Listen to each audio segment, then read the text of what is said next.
السلام عليكم ورحمة الله تعالى وبركاته. الحمد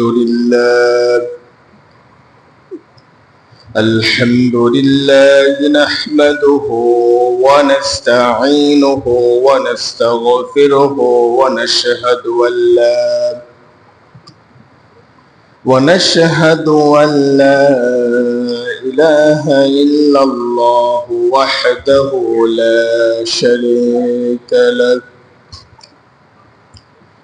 ونشهد أن محمدا عبده ورسوله فقد قال الله تعالى في كلامه المجيد وفرقانه الحميد: أعوذ بالله من الشيطان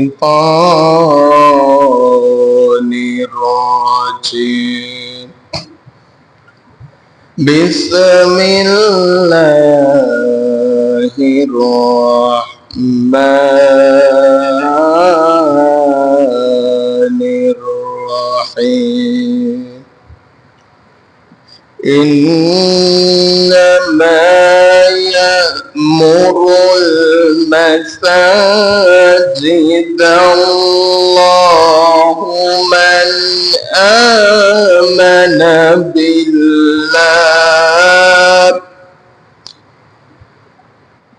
من آمن بالله واليوم الآخر وأقام الصلاة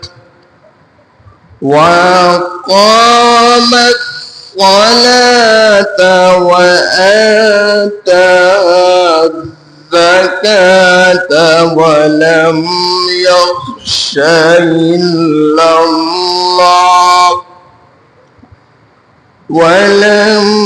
يخش إلا الله فعسى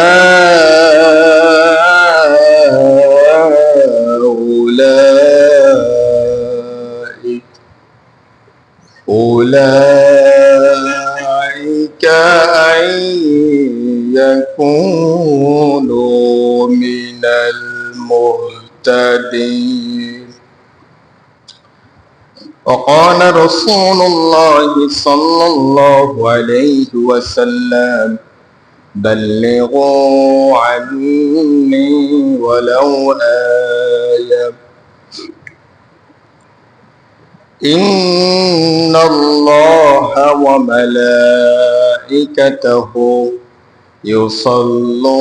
يصلون على النبي يا أيها الذين آمنوا صلوا عليه وسلموا تسليما.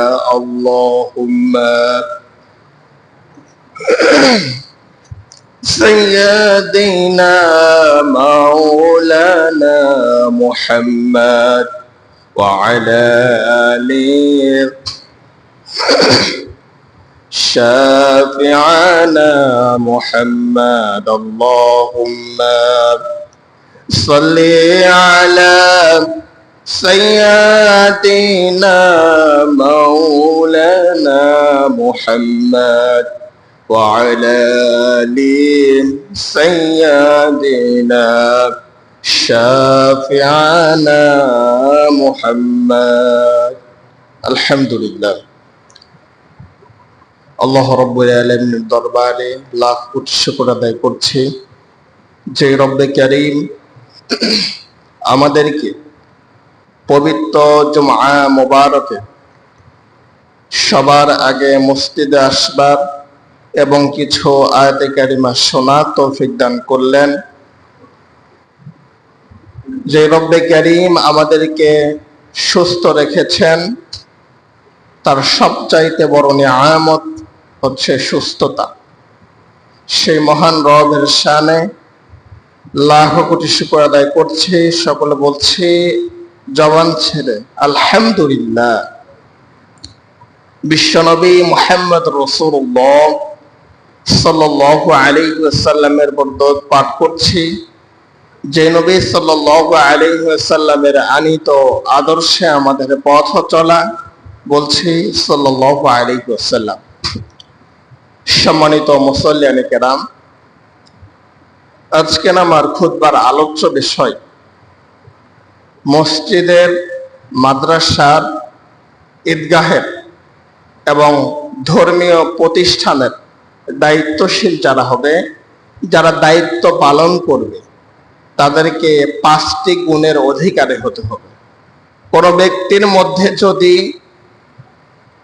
এই 5টি গুণ না থাকে, তাহলে ওই ব্যক্তি মসজিদের, মাদ্রাসার, ঈদগাহের অথবা কোনো ধর্মীয় প্রতিষ্ঠানে নেতৃত্ব দিতে পারবে না।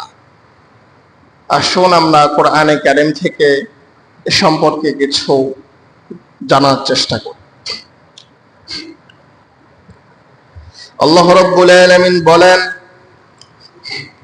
সূরাতুত তাওবা 18 নম্বর আয়াতের মধ্যে, ইন্নামা ইয়ামুরুল মাসাজিদাল্লাহু মান আমানা বিল্লাহি ওয়াল ইয়াউমিল আখির واليوم الآخر وأقام الصلاة وآتى الزكاة ولم يخش إلا الله فعسى أولئك أن يكونوا من المهتدين। আল্লাহ পাক জানিয়ে দিচ্ছেন, ইরশাদ করছেন, যারা মসজিদে অথবা মাদ্রাসায়, ইন্নামা ইয়ামুরুল মাসাজিদাল্লাহি মান আমানা বিল্লাহি